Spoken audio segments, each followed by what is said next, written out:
Welcome back to the Colts Cast. He is Jamal Lawrence, and I'm Eric Smith, your host of the Colts Cast. What's going on? Jamal, the draft is over. Mm-hmm. The offseason, at least for procuring players, is essentially over. I mean, we could see a late signing here or there. But now we got players. We got dogs. Or puppies in a contract year. Man, and that's what we're talking about today. We're going to take an early look at our 2026 unrestricted free agents. This is make it or break it literally for them, for their contracts, for their future with the Indianapolis Colts. And we're not going to talk about all of them, but there are some key players, some notable players that we need to talk about. Really, I think it's all going to depend on quarterback play. I think that's going to factor into whether we have a quarterback or we don't have a quarterback. That's going to kind of factor into the roster construction going into 2026, who the GM will be, who the head coach will be, who is all going to be there. But we'll still give our takes, our evaluations of these players, and see if they are pivotal to this team going forward. Jamal, what else we need to talk about? I just want to. I didn't tell you before we started recording. I just want to show you and the rest of the A1 day ones who always kick it with us. Picked up this new piece today. Yesterday I was showing y'all that the AR rookie card. This one is neat. Got so much money. In my opinion, this one right here it's nice, but this dude's a dog. Eric, when I got this one, I had to get it because we went to bat for this dude. We had him in our mock drafts. We banged the table, and Ballard listened. You know who I'm talking about. About. What are you talking about? The young man himself, Mr. Josh Downs, baby. Scoop this thing up today. So we got a little rookie 10 out of 10 autograph. JD. Sorry, the reflection of my laptop is kind of showing right now, but those of y'all who are on YouTube, you can check that out. I love collecting stuff. So when I saw this today, I couldn't resist it, dog. I had to pull the trigger on it. Dang, that's nice. Yeah. So hopefully he continue to produce. You got cash. Nah. Yeah, I hope the cash value goes up. That's why I need him to produce, baby. It will. Yeah. JD's not going in a contract year, so we're not emphasizing him on this episode. But just had to show that. Josh Downs is a dog, and I expect him to perform this year. Now, it's going to be interesting to see what happens with the target share and who's going to get fed on this offense. 100%. But anyway. Ella, you always trying to go on a tangent, boy. Well, starting off with that, let's talk about one of the offensive players starters then. Who's going into the contract year? We talk about that wide receiver core. What's up? No. We got to talk about Braden Smith. All right. Let's talk. Yeah, you're right. You're right. Let's talk about him because I think they're reworking Braden Smith too. And it's warranted because Brian know what happened to him last season. Yeah, my man. And then we come to find out it's religious scrupulosity. I don't know if I even said that right, but apparently it's a psychological disorder. He's got some guilt or obsession with religious issues, moral issues, with himself. He doesn't want to offend God or something. I'm going to tell you this right now, Braden Smith. Well, there are heinous people out here. Bro, God ain't looking at you, boy. You just playing football. I don't know what you got going on in your personal life, but boy, you a dog on the field. So I need you to be a dog in 2025. There's some nasty people out there and evil people. I don't think you're one of them, personally, but I don't know what your take is, Jamal.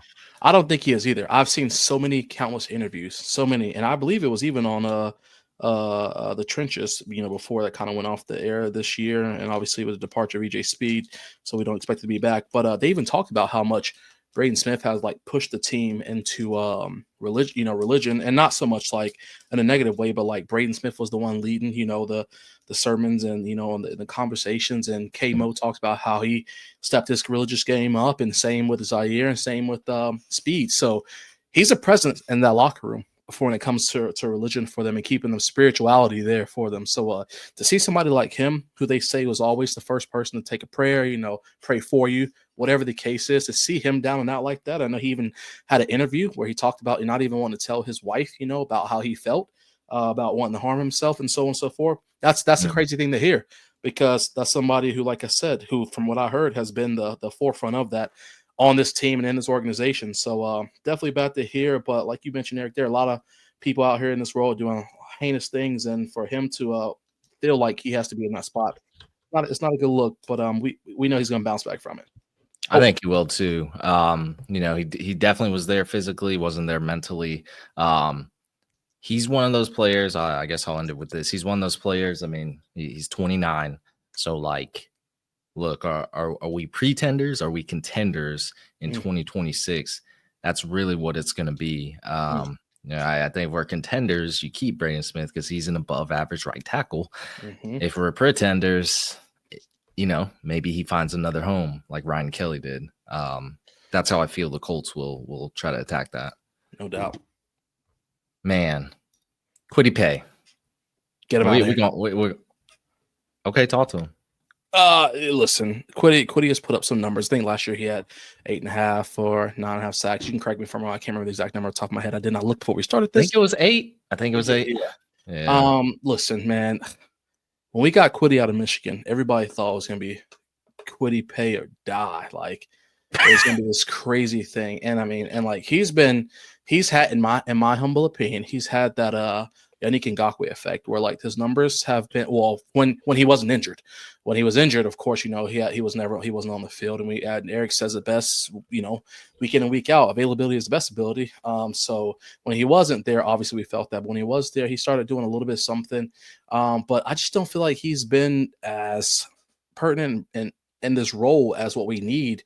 And to think about the kind of money he's going to command with this contract year, I just don't know that the Colts need to be paying this money when we have Samson again, who I know he's coming off that Achilles, but we have Latu, we have JT, who we just drafted, and there are going to be other younger players who we can come in and still have them learn and play. So I just don't see the need to pay Quitty Pay next year, unless he has just this crazy 12, 13, 14, 15 sack season, couple forced fumbles. The run defense is just phenomenal from him, his run stoppage. I'm not doing it. Dang. That's the first person we're asking going into 2026. Get him out of here. Really? Sorry for y'all who wanted to stay. I'm sorry. So production wise, like box score wise, like I think he led the team in sacks. I think he missed a few games, maybe 2 games. Had double-digit tackles for losses. Like I think he's a decent defender on the edge as far as run defense. Pass rush, again, decent. So like we talk about decent, is it enough? Like you said, Jamal, what kind of money is he going to command when it comes 2026? Edge rushers get paid, especially the really good ones. We just saw Myles Garrett put up a massive contract when you're at that elite level. Is he at that level? No. Is he at a pretty good level? I think right now he is. I would say Quitty Pay is an asset to this team. Now, I will say if he takes the next step forward, I don't know how they don't re-sign him, just because they picked up his 5th-year option. Like they like what they saw now. They believed he's part of this team. And makes a positive impact. So I just feel like if Quitty Pay, just from a numbers standpoint, gets better, like he gets double-digit sacks, like it's kind of like, man, like on paper he would be one of our best pass rushers. But yeah. I get what you're saying, Jamal. He's a question mark for me. It'll be interesting to see. I'm not a Quitty Pay hater, but he has not lived up to that first-round draft pick just yet. And that's my biggest thing. I mean, again, and I know, like you said, it takes people time, whatever the case is, but I didn't pull up the numbers, but I'm pretty sure his first 2 years, it was injury written for him, and he did not play a lot. And I think he even started off one year with like having 4 sacks over the course of a couple games, and then went out for like 6 or 7 games or something funky like that. So in a day and age where those edge rushers are just getting paid crazy money, I can't imagine the Colts wanting to pull the trigger and paying him some top dollar when you can try to get in the draft. Yeah, I mean, we just did it with Tuimoloau, Laiatu Latu last year. So we, we've added some pass rushing talent. I think that may have an impact in his future going forward. Like if those guys step it up and he does, I mean, really, it's like, dog eat dog world at this point. Yeah. I know you have to play as a team, but you also need to perform at the highest level. So, maybe he increases his pass rush winning numbers to an elite rate or a very good rate. I don't know. I'm rooting for Quitty Pay, but I got to see it. I think he holds his own. I think he's good. I just don't think he's great yet. So, yeah, agreed. A few other ones to mention. Bernard Ryman. There's not much to say here. Great left tackle. Yeah. Probably will get paid. I just look. You secure your left tackle for the future, and that was a home run out the park in the third round. You move on. Like I have nothing else to say about Ryman unless he literally falls off the map this year. Nah, I agree with what you said. Pay him and keep it rolling. Pay him and keep it rolling. Alec Pierce. He wanted to talk about wide receivers. This one's going to be interesting because, like I said on the last pod, we got Pierce haters everywhere. And yet, wasn't he the leading receiver last year? Mm-hmm. In total yards, by a mile in yards per reception. I think he led the league in that. Touchdowns. What didn't he do right in his limited role with, I think he was third on the team in targets. I mean, I think Alec Pierce is a perfect complement to what this offense wants, right? Agreed. You got your one-on-one deep threat. He can go up and try, and he's gonna try every single time. You locked into Pierce now, baby. You locked in. You changed. Hey, listen. No, I never changed. I was always with that. I was always with that. Bro. I don't want to fast forward another year, but I have always said that we can pay Pierce, we can pay Downs, as long as we don't pay Pittman. I'm fine. But that's not what we're talking about right now, because we don't need to pay all three people. But Pierce can take that spot. We saw Pierce. We saw what Pierce did all last year. He woke up, and again, I'll be the first person to tell y'all, when we drafted AD, I said this is what Pierce needs. He needs somebody to challenge him, and I don't know whether AD was truly that competition or something worked or clicked for Pierce that he would have had this year, whether AD was here or not. But I can only speculate that with another target like AD that was promised this year to be something crazy, that we were going to see something wild, but we didn't. So Pierce took the bull by the horns and did what he had to, and that's what I want to see, again from him this year. And I'm completely fine with paying him because he can put up those numbers. He wasn't doing anything out of the ordinary for himself from what I saw. That's his daily grind, and I'm down for that. Yeah, I mean, man is in the dirt, run blocking. Like my man, he run his 2 routes a game that he know and flourish off of, and he eat off that. Like that's what I like to see. No, he runs more than a few routes, but I think he did everything. And even if he's not the leading receiver this year, I just think Pierce does his role is phenomenal. Hey, I ordered a camera, so this shit gonna stop, but. I ordered one. It's on the way, guys. Look, but Pierce, pay the guy. Yeah, no question. We can have that Pittman conversation after this season because he's not up till 2027. So yeah, that's why I had to let people understand why I'm completely content with Pierce being paid. Which I think Pittman, at that point, I think he's gonna be like 29 years old. Yeah, that's gonna be an interesting conversation. Yeah. Some quick hitters, Nick Cross. This is also a fun one, He took over as a starter like last season, like we predicted, like probably a lot of people predicted. Good tackler. I think there were some. Hey Jamal, get the camera out. There were some flashes. What do you think about Cross? I think that a lot of people were upset especially because, you gave him a lot of praise for the amount of tackles he was getting per game and like how well he was tackling.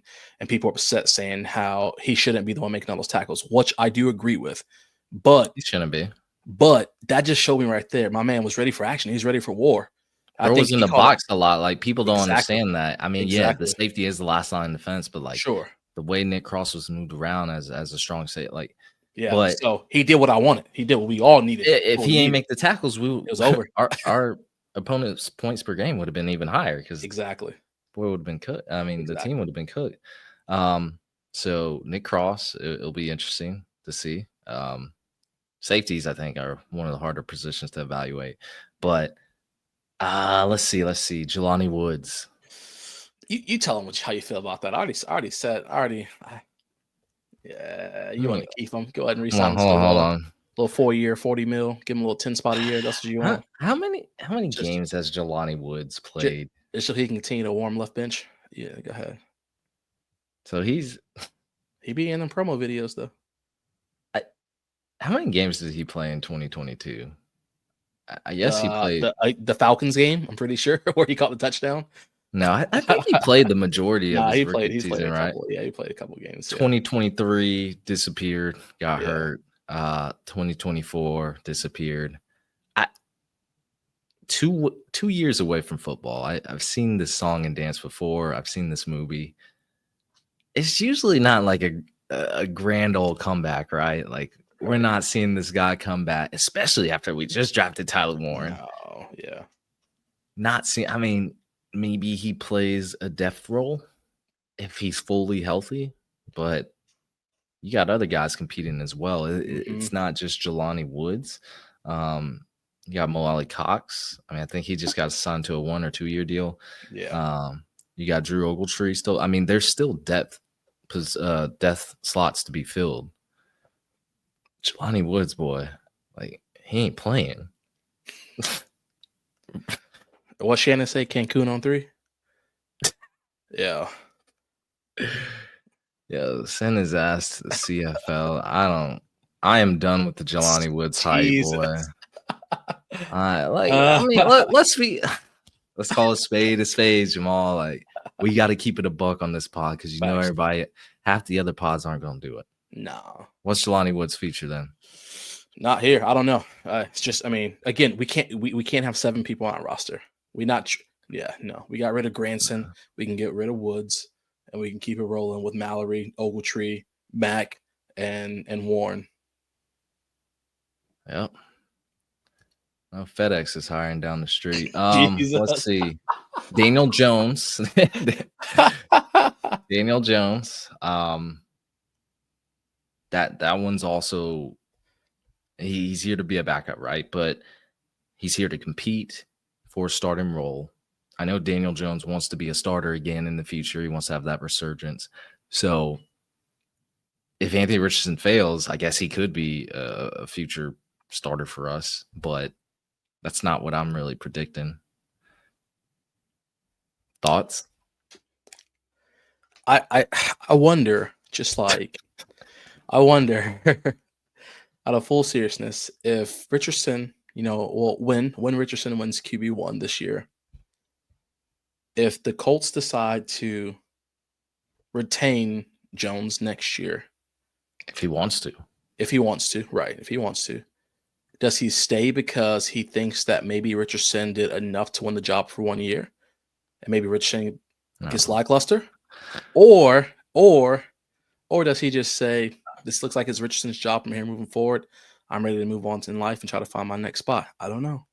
Going to another team, and he's going to compete there. We'll know by the end of the season whether this is 100%. Richardson's spot to keep. I guess the last one I got is Samson Ibicom. Torn Achilles. He's coming off. I would say he was one of our better players when he was playing. Yeah. But again, a lot of edge rushers to feed now, especially for some good money. Torn Achilles, kind of hard to come off with once you reach that. I would say that year 30. I mean, he's 30 years old. Yeah. So I think he just turned 30 in May. Yep, May 9th.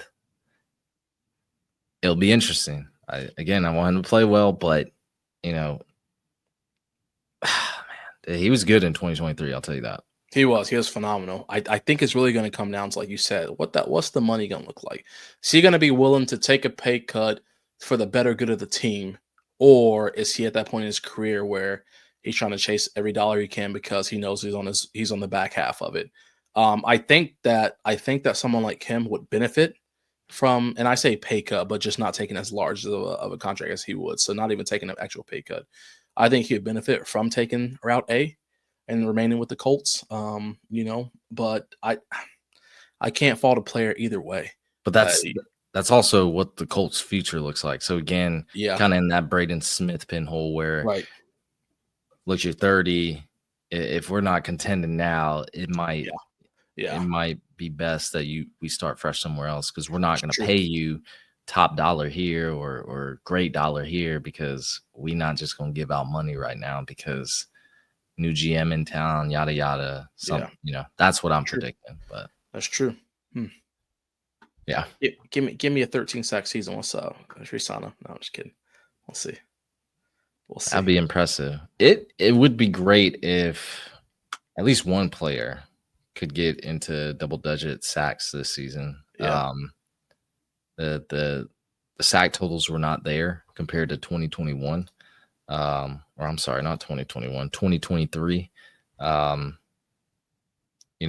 think we had 51 2023 compared to 36 this year. So again, Gus Bradley defense a little different, but I will say, like, there were like 4 players and I think 8 or higher sacks in 2023. That kind of changed in 2024. So let's see what happens, but it's going to be some big key decisions coming in 2026. No doubt about it. No doubt. Exciting year going into 2026. All right, a lot's riding on it. But let's get ready for it. Let's wait it out and see what happens. Yeah. Let's see when you getting your Daniel Jones jersey. Oh man, I actually checked today and they said they don't send stuff like that to my address.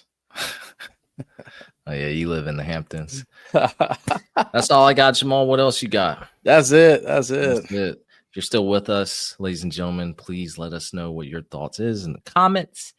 That's gonna be it. Thank you for listening to the Colts Cast. We're live on Apple Podcasts, Spotify, YouTube, or any platform you use to listen to podcasts. We'll be back next time to give you some more Indianapolis Colts content. Y'all, take it easy. Take it easy.